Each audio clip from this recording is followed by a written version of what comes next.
Hey, this is Pamela Schneider. I'm the retail editor for Blue Book Services, and this is the Produce Reporter Week in Review. I decided to get down to my kitchen for a change of scenery. I didn't get the pre-video memo about putting up my avocado wallpaper. All about avocados. We're getting ready for Super Bowl, right? I'm going to put some videos on my TikTok to try to share some of the hacks that I have for avocados and see how they go, because I feel like that goes along with my top 10 or top 5 food trends of 2023 is sharing this produce insider information that we have. And I shared that actually with Lori Taylor from the Produce Moms for her upcoming podcast. So I thought, well, I should get in there and reshoot my avocado hack about, hey, how do you avoid having the giant pit and the big old avocado with very little meat? And I have a trick for that. And I'm going to put that on TikTok if you want to know. I know that trick and I use it myself. See, there we go. Well, in this week's news, we had, some heavy headlines. We've got flooding and disaster in California that is actually affecting produce, even though most of the Salinas Valley stuff has moved to Yuma. And then also some violence in Mexico and Peru. What's going on? It hasn't been an easy start to the year, that's for sure. We've had stories this week on cartel violence out of Mexico affecting imports into the U.S. Although that was a bigger problem earlier in the month, and now is starting to settle down, and imports are starting to resume again. But then there's all sorts of political unrest in Peru, which so far through the season, Peru has been significantly up in their agricultural exports, but we could start to see that be affected by some of this political unrest. You can read our story and get into some of the details. They had a president removed, a new president in. They're not very happy with that president. I would not presume to dig too deeply into Peruvian political situation, but we have a little bit of that and what we expect, how it'll affect the markets. And it's a shame because this is the season, so this is the time that it's hitting.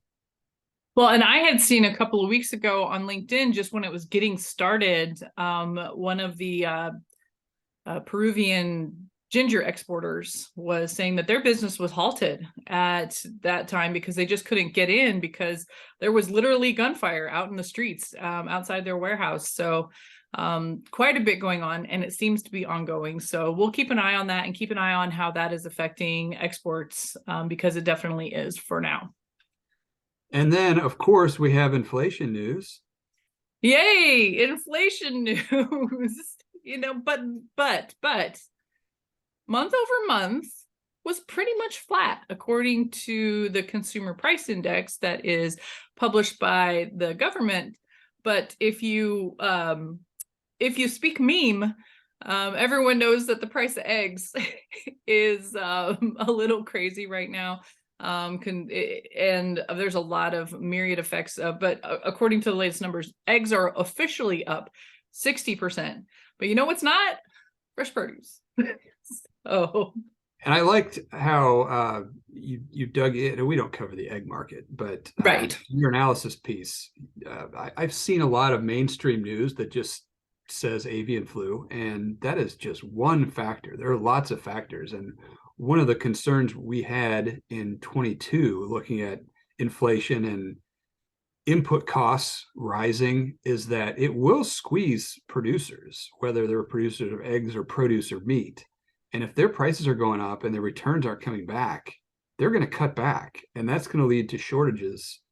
And that's what we're seeing in eggs. We're seeing that in a lot of departments in grocery, especially. You can see it in dog and cat food as well. Some of the inputs for those are sky high, so the availability of that is not great. Eggs is a lot of different reasons, but chicken, I can remember back in the day when we lightly covered the meat market way back in the day. They talk about chicken prices are directly affected by the price of feed. And then you layer on avian flu on top of that, and layer on people using eggs last year increasingly as a protein substitute, because they're cutting back on meat and seafood.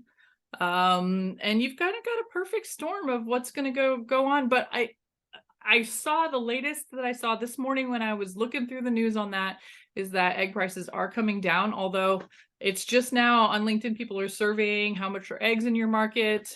And it also depends on if a retailer is willing to take a loss on them, because the price really hasn't changed at my Costco, but they've doubled at my HEB. So it depends on who you are and how you operate. Well, we see it in the produce market all the time. When supplies are low, they have to raise prices, and it decreases demand and buying, and that Right. equalizes the market. And surely that's going to happen in the egg market. Yeah, and even in early December, I had people kind of polling on LinkedIn, how much is romaine where you are? And romaine never went high at the stores that I shop at, because they decided to just hold the price where it was and either take a loss or take a hit on margin on that. But I really thought so we had the Bureau of Labor Statistics numbers, and then we had Numerator does some analysis. It's a data analytics firm, and Numerator sent out a really great chart showing what consumers are buying less of over year. So from last December to this December, and the biggest loser, according to their numbers in food, meal kits, fresh meal kits. And that does not surprise me at all. Meal kits are having a hard time just because people are cutting back and deciding, well, the convenience is not worth it, I guess. We also saw cutbacks in frozen food, which also doesn't surprise me in a way, because frozen foods are something that people were stocking up on. And if you think about stock up behaviors and things like that, December to December, maybe this year they're stocking up a little bit less. Herbs and spices, meat, seafood, shelf-stable meals, snacks, condiments. You're buying less ketchup, buying less sriracha. Sriracha had a huge issue with supply. But when you get down to the other end of the list, in-store bakery was actually up overall. It was the only thing that was up overall across all income platforms. Beans and grains, and that they were down just very ever so slightly, and produce was only down 2.7% compared to meal kits being down 10%. Yeah, I thought that was a good sign for the industry that we cover and belong to. One of the things that really jumped out at me in your analysis was how hard this has hit middle income consumers, because we've heard some analysis in the mainstream media about how inflation is hurting middle America more, and this is just more evidence of that. I mean, Yeah, the amount of cutbacks in the middle income compared to lower and higher income is dramatic, and it it's is dramatic. very disheartening to see. Yeah, most of the middle income numbers were double digit drops, and meal kits were actually almost 20% in the middle income group. And if you look at candy and snacks, that was down 11%. High income bought more candy. So they aren't seeing it nearly as much. And then in-store bakery, higher income shoppers bought 6% more, compared to a drop of 6% in middle income households. So I'm guessing they're trading out of the in-store bakery and trading back into the loaf of Wonder Bread, or the store brand of Wonder Bread, probably more likely. Yeah. So there were some really interesting numbers, but what was really interesting was when you looked at the things that were not edible. Sports, I'm guessing that's like sports equipment, which, funny enough, I'm in my kitchen right now. I'm getting ready a new pair of cleats for one of my kids. I have to do the ballerina method on those and stretch them out. But sporting equipment was down like 20 some odd percent. I can't remember exactly the number. I don't have it right in front of me. Household goods like home and garden, looks like people are deciding to maybe cut back on ornamentals and in favor of trying to feed their families things that are edible instead. And that kind of goes against what we were doing during the pandemic, when we're all sprucing up our houses and buying new TVs and doing things like that. It looks like in 2023, and is going to, at least the first couple of months of 2023, people are going to cut back on those non-essentials. Well, one way to handle it it shows up in the data with middle income consumers, and that one of the areas that is showing the lowest cutback is alcoholic beverages. So you got to handle. So people aren't cutting back on alcohol, although I am seeing a whole lot of, it is kind of a trend for people to having dry January, for example, or cutting back on alcohol in general. But it's interesting to note that in official spending numbers, we're not seeing people cut back units of alcohol that they're purchasing. Okay, No, then. I'm cutting back to drier drinks like martinis and those kinds of wines. Yeah, I'm cutting back to beer and wine. I'm not getting fancy around here. So yeah, I can see it in my own household reflected. Another place that people are cutting back, we had Anna Marie's year in review report, tons and tons of data, but one of the things that we saw people cut back from November to December was dining out.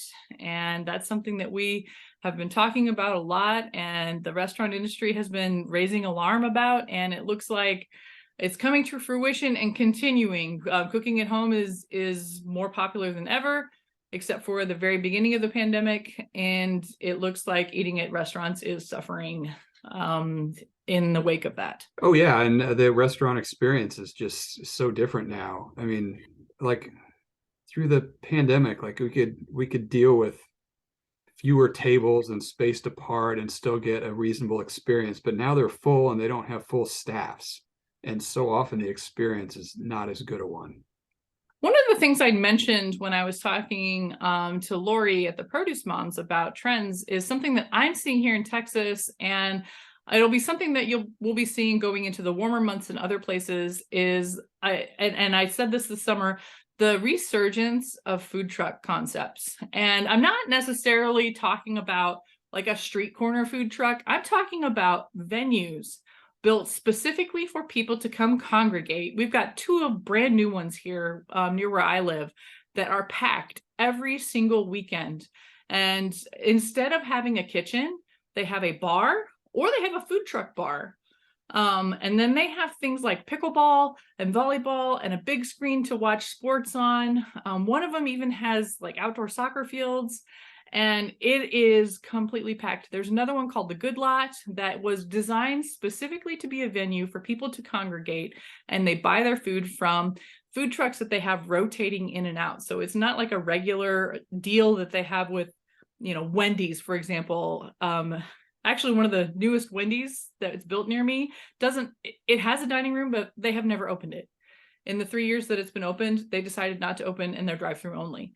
So I guess that's kind of like a food truck, only they just went ahead and built the space. But building experience places, somewhere where you can gather and get together with the extremely low overhead, is something that I think that the food service industry is going to focus on. And they're going to have to focus on it because they're not going to have the money, they're not going to have the staff, and they're not going to have the resources to build a huge restaurant and staff it. And instead, people are finding a way. We're finding a way to get together with our friends. And if that means you go to the taco truck and you go to the pizza truck and you go to the place that has like, Argentinian food, and then we all sit around together and have a good time. It works. We find a way. Yeah, what strikes me is that is pretty low labor. Mm-hmm. And I think that is something we'll start to see a lot more of. For sure. I think that is kind of a model that's going to be working. And Chewy decided he wanted to work right now.